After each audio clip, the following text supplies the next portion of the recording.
How to fix SUPERVIVE crashing on Steam. So first you want to go to your library and then you want to right click on SUPERVIVE and click on Properties, Installed Files, and click on Verify Integrity of Game Files, and wait for this process to verify and repair your game files. And once it's done, you want to click on Browse button.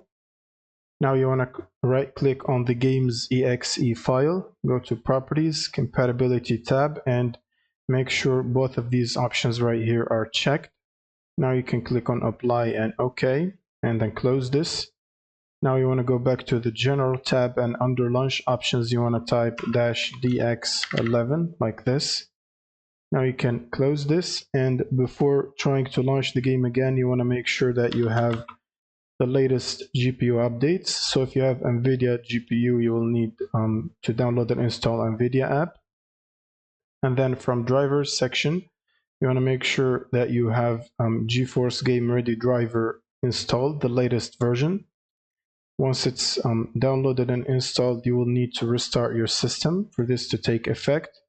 Now you want to go back and open up Steam and simply launch the game, and that should fix the issue. Thank you guys for watching, and subscribe.